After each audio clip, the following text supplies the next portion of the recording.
সত্যি কথা বলতে কি, দাজ্জাল আসার সময়টা কাছাকাছি চলে আসছে। এবং দাজ্জাল যখন আসবে, মানে মানুষের রূপে যখন বের হবে, তখন সে এইদেরকে নিয়েই বিশ্বটা শাসন করবে। সে রুলিং স্টেট হবে এবং দাজ্জালকে নিয়ে সে পুরো বিশ্বটা শাসন করবে। কতদিন? নবীজি বলেছেন 40 দিন। কতদিন? প্রথম দিন হবে 1 বছরের সমান, দ্বিতীয় দিন 1 মাসের সমান, তৃতীয় দিন 1 সপ্তাহের সমান, বাকি দিনগুলো আমাদের দিনের মতো।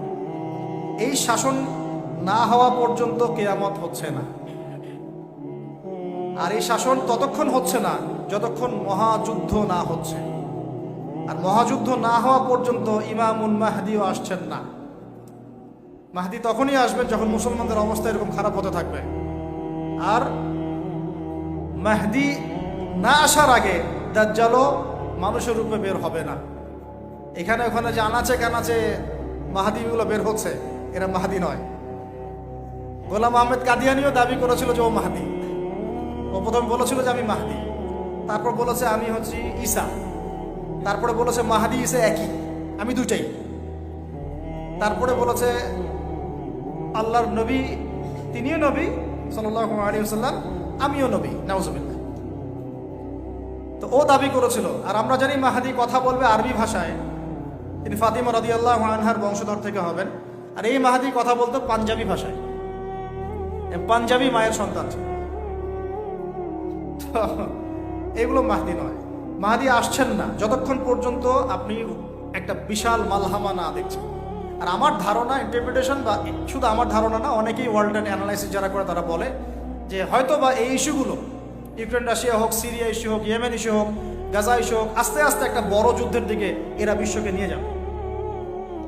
এই যুদ্ধগুলো এমনি এমনি লাগে নাই, এরা লাগায়, পেছন থেকে লাগায়। ওদের স্বার্থ কি? অস্ত্র বাণিজ্য। কি বাণিজ্য? অস্ত্র বাণিজ্য। ওরা যুদ্ধ বাঁধিয়ে রাখবে, জিয়ে রাখবে, যাতে করে অস্ত্র ব্যবসা করা যায়। অনেক সময় মুসলমান 2 দেশের মধ্যে যুদ্ধ লাগায় দেয়, দিয়ে অস্ত্রের বাণিজ্য করে। এগুলো কি মিথ্যা কথা বলছি না সত্য কথা বলছি? সরাসরি বলছি ভাই, কিছু করার নাই। এখন সরাসরি না বললে তো দেরি হয়ে যাবে। এখন জানা উচিত আপনাদের বিষয়গুলো। তো আমাদের ইন্টারপ্রিটেশন যে এটা হয়তোবা চলে আসতে পারে, চলে আসলে পরে বিশ্বের অবস্থা কি হবে সেটা ভাবতে হবে আমাদের।